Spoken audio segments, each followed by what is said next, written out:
In recent years, Hollywood has relied more and more heavily on sequels and franchises. Why take a risk on something unproven when you can churn out the same old stuff and make a boatload of cash? It's not just recent movies that have been spun out into multiple stories. Beloved films from years gone by have also been artificially extended with new installments. Sometimes this isn't a bad thing, but most of the time it's a complete and utter disaster. Just ask anyone who's seen the two most recent Indiana Jones films. But sequel haters can rest easy knowing that it's highly unlikely that the following 10 films will ever go the way of Dr. Jones. Whether directors have ruled themselves out, actors have moved on to bigger and better things, or there's just no appetite for them anymore, it would be surprising if these worlds were ever revisited. I'm Ellie for What Culture, here with 10 movie sequels that will never be made. Number 10, Back to the Future Part 4. In 1985, one teenager's accidental trip back in time changed cinema forever. The exploits of Marty McFly, Doc Brown, and good old Einstein the dog enthralled cinema goers and gave Robert Zemeckis the freedom to basically do whatever he wanted with the next two films. Back to the Future Part 2 took audiences into the far-flung future year of 2015. And Part 3 took them back to the Wild West, complete with a flying train. Though there's been a TV show and even a stage musical adaptation since then, there's been no return to the big screen for Hill Valley's finest. And if Zemeckis has his way, that's how it will stay. The director has said in interviews that there will never be a fourth Back to the Future movie, even though several of the cast have expressed interest in returning to the story in recent years. We've all seen some times where they make one too many sequels and you say, maybe they shouldn't have done that, says Zemeckis. I'm not going to name names of movies, but you know what they are. Well, there's quite a few things he could be referencing here, but let's go with Pirates of the Caribbean. Number 9, Gump and Co. Sticking with Robert Zemeckis' work, did you know the 1994 masterpiece Forrest Gump is based on a book? And did you also know that there's a sequel to that book? Well, now you do. The story of Tom Hanks' happy-go-lucky accidental history maker is well known and much loved by film fans, with several of Forrest's iconic quips passing into common parlance. If you've not yelled, "Run, Forrest, run!" as a jogger has passed you by, then quite honestly, you haven't lived. The book Forrest Gump was written by Winston Groom and published in 1986. 9 years later, and just 1 year after the release of the film, Groom put out Gump and Co., the next chapter in Forrest's extraordinary life. And while there were tentative plans to film Gump and Co., including scenes where he would meet O.J. Simpson and Princess Diana, they were ultimately left on the side, and the project was abandoned. Now, according to Hanks, serious discussions about a sequel only lasted about 40 minutes. He would also go on to express just how glad he was that he never signed a contract to reprise the character, as he was more than happy to leave Forrest's story alone. Number 8, A Second Nightmare Before Christmas. Tim Burton's The Nightmare Before Christmas is a beloved holiday classic for people who think they're too edgy for real Christmas films. The tale of Jack Skellington and his one-man crusade against Kris Kringle is still a stalwart of the festive season, which makes you wonder why nobody has ever suggested returning to the world of Halloween Town for another adventure. Well, it turns out that they have, but Burton was having none of it. The acclaimed creative mind and former Mr. Bonham Carter is incredibly fond of this film, and he doesn't want to see it ruined. "I've done sequels, I've done other things, I've done reboots, I've done all that shit, right?" he said in an interview with Empire magazine. "I don't want that to happen to this." Rumours of a sequel have been floating around since 2002, and as recently as 2023, director Henry Selick was talking about possibly making a prequel about how Skellington rose to power. Ultimately though, it seems as if Burton has final say over what happens to his creepy creation. And for now, he's not gonna budge.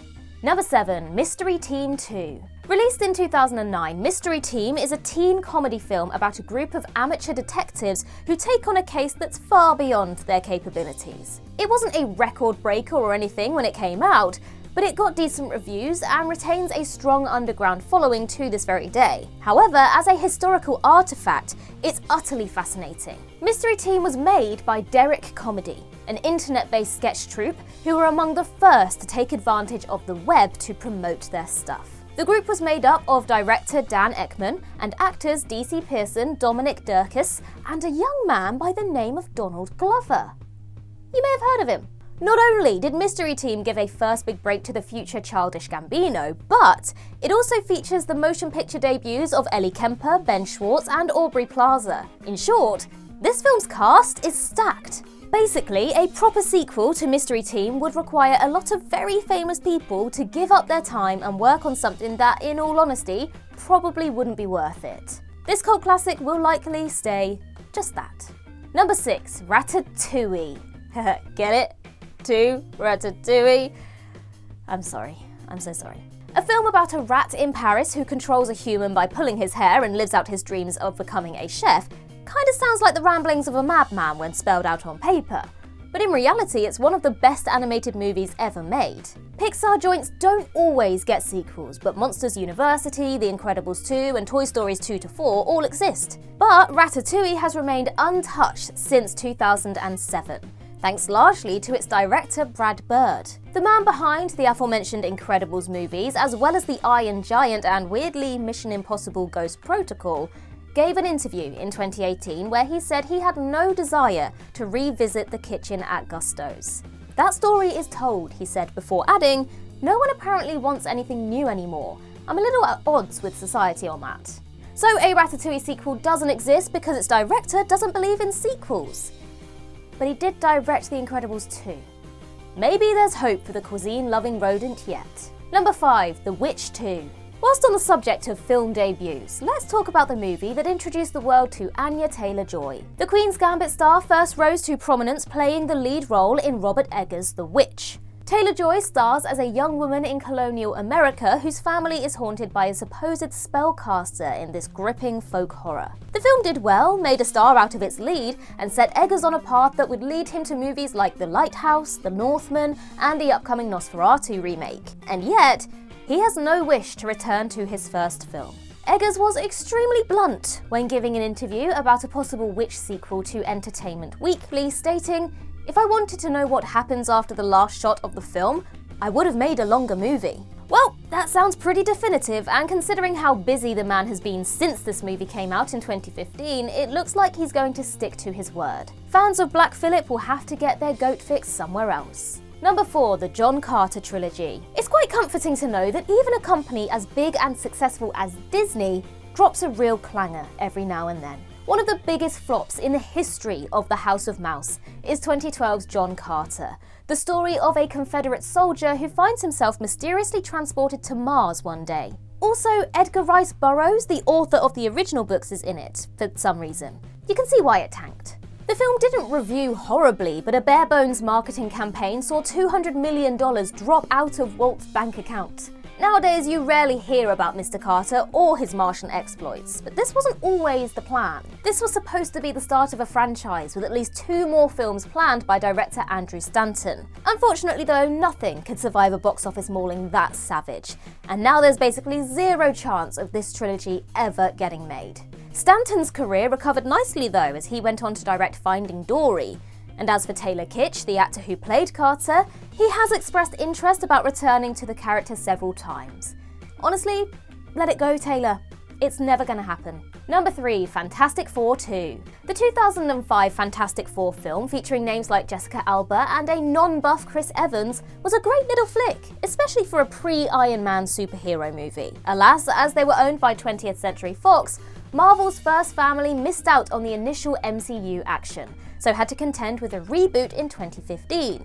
Alas again, this ended up being a total mess. Director Josh Trank clashed with the studio throughout the process, and owing to death threats he was receiving over the casting of a black actor as the Human Torch, he slept with a gun on his bedside table. Doesn't exactly scream stable work environment, does it? Fantastic Four bombed at the box office and pretty much killed the Four's movie careers dead. Even with Marvel Studios now in control of the characters, they'll likely want to start from scratch rather than try and build on these soggy foundations. And if you need any more proof of that, Michael B. Jordan, who played Johnny Storm, has appeared in the MCU as Killmonger, plus we've already seen John Krasinski appear as a version of Reed Richards.